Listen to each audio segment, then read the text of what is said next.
Cell cycle की interface के बाद हम बात करने वाले हैं डिविजनल फेस की।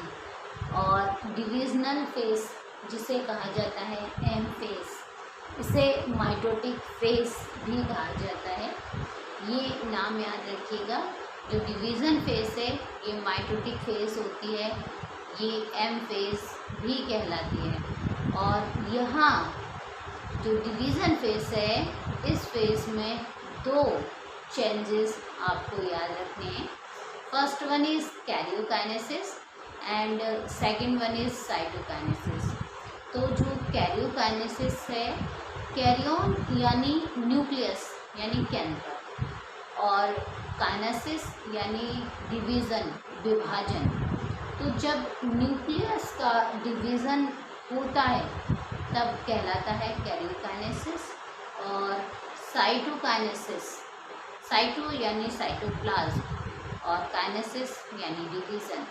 तो जब साइटोप्लाज्म का डिवीज़न होता है तब साइटोकाइनेसिस कहते हैं, और जब न्यूक्लियस डिवाइडेड होता है तब इसे कैरियोकाइनेसिस कहा जाता है। तो जो सेल साइकिल है, जो डिवीज़न फेस है, इस डिवीज़न फेस में सबसे पहले कैरियोकाइनेसिस यानी न्यूक्लियस का डिवीज़न होता है, और जब न्यूक्लियस डिवाइडेड हो जाता है तो इसके बाद में सेल का जो साइटोप्लाज्म है इसमें भी डिवीज़न होता है और सेल कम्प्लीटली डिवाइडेड हो जाती है, और इससे कहा जाता है माइटोटिक फेस। तो कोई भी सेल है, उस सेल का सबसे पहले न्यूक्लियस डिवाइडेड होगा, यानी जो एक न्यूक्लियस होता है वो दो न्यूक्लियस में डिवाइडेड होता है, और दोबारा से फिर जब न्यूक्लियस डिवाइडेड हो जाता है तब साइटोकाइनेसिस यानी साइटोप्लाज्म डिवाइडेड होकर एक पेरेंट सेल से दो डॉटर सेल को बनाता है। तो इस तरह से जो सेल है वो कम्प्लीटली डिवाइडेड हो जाती है। कैरियोकाइनेसिस और साइटोकाइनेसिस को ज़रूर याद रखिएगा। जब न्यूक्लियस डिवाइडेड होता है तो कैरियोकाइनेसिस कहलाता है, और जब साइटोप्लाज्म डिवाइडेड होता है तब क्या कहलाता है, साइटोकाइनेसिस।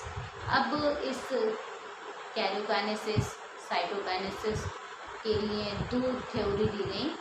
एक कर्न-प्लाज्म थ्योरी, कौन सी, कर्न-प्लाज्म थ्योरी दी गई है, और दूसरी सरफेस वॉल्यूम रेशो। तो दोनों को याद रखिएगा, कर्न-प्लाज्म थ्योरी और सरफेस वॉल्यूम रेशो। ये कॉज हैं, सेल डिवीज़न के कॉज हैं, और इन थ्योरीज़ के लिए आपको वीडियो को लाइक करना है।